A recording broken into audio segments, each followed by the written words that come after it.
सत्व रज और तम को हम नहीं लेंगे जीवात्मा के साथ में, तो इस सृष्टि का, इस सृजन का, इस जो दिख रहा है आपको, इसका निर्माण नहीं हो सकता।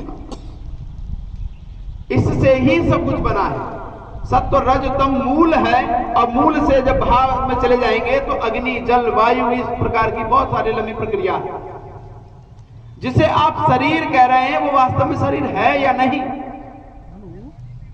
किसी 5 चीजों को मिलाने का नाम शरीर दे दिया। किन चीजों को दे दिया? 5 चीजें कौन कौन सी है? पृथ्वी, आकाश, वायु, 5 भूत। इन 5 भूत हमारे शरीर में कैसे काम करते हैं? हमारे शरीर में 5 भूत कैसे काम करते हैं? आपको पता है आपके शरीर में 5 भूत कहां कहां हैं? बता सकते हैं अविनाश जी? आपके पिताजी बहुत स्वाध्यायशील है।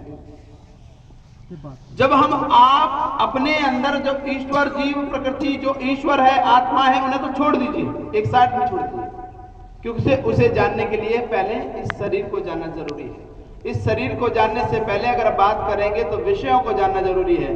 कहते हैं ना, विषय, इंद्रिय, मन, आत्मा और परमात्मा, स्थूल से सूक्ष्म की तरफ। अब जब आप विषयों को नहीं जानोगे, विषयों से जुड़ी हुई इंद्रियां, इन इंद्रियों का साक्षात्कार नहीं करोगे तो मन को नहीं जान सकते, और मन को नहीं जान सकते तो आत्मा को नहीं जान सकते। इसी के लिए महर्षि वैशेषिक ने एक सूत्र लिखा, ये तो अभ्युदय निःश्रेयस सधर्मा।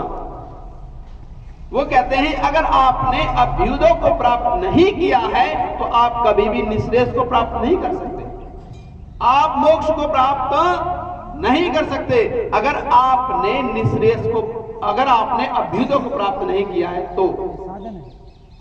क्योंकि जब तक आपके पास उसके लिए साधन नहीं होंगे, और बिना साधनों के कोई कार्य आप कर नहीं सकते। एक व्यक्ति है जिसके पास अन्न नहीं है, वो व्यक्ति भूखा रहता है, उसे हम क्या कह देते हैं कि ये व्रत है।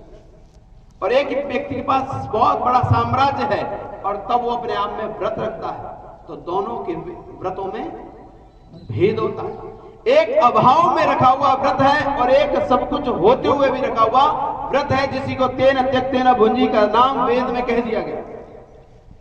जब हमारे पास सारी चीजें होंगी तभी हम उस वैराग्य को प्राप्त करेंगे जिससे हम ईश्वर को प्राप्त कर सकते हैं।